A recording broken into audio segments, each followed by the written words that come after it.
When we arrived at the hotel, snow was everywhere. The cold wind blew through the dry branches of the mountain trees, giving a strange feeling. My wife, Sarah, and I decided to spend a few days in this old hotel. The hotel was located in a remote area, and apart from us, there were only 2 other guests and the owner staying there. The interior of the building was old and heavy, wooden walls, dim chandeliers, and carpets that smelled of damp. In the lobby, an old man who introduced himself as the owner of the hotel gave us the key in a cold tone and said, "Stay in your room at night and don't wander around the corridors." I took his words as a joke, but Sarah was a little uneasy. At night, as I was lying in bed, I heard a slight rustling sound from the corridor. I thought it might be one of the other guests, but the footsteps were very quiet and drawn out, as if someone was walking with difficulty. I pulled back the curtain and looked outside. A thick fog had settled everywhere and no one was to be seen. In the middle of the night, Sarah shook me. Her face was pale. "Did you hear breathing?"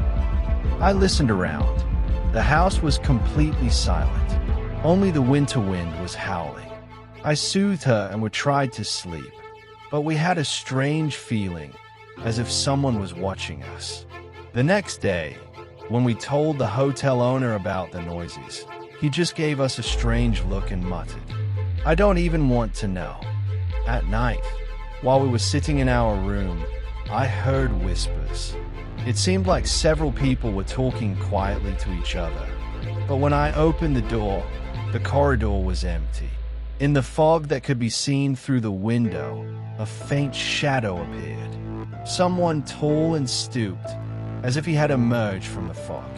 But when I blinked, I saw nothing more. We decided to go to bed early on the 3rd night and ignore the sounds.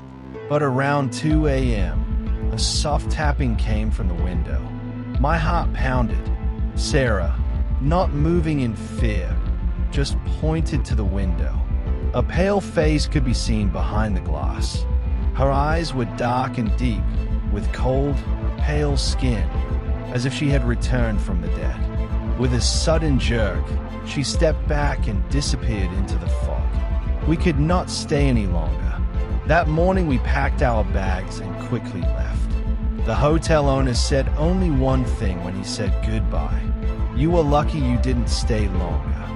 Later, when I researched the hotel, I learned that several guests had disappeared here years ago during a winter blizzard. No one ever found their bodies, but some guests who stayed at the hotel later claimed that their spirits still roamed the dark corridors. And now, whenever I look at a frozen window, I think that maybe that cold, lifeless face is still watching me from behind the glass.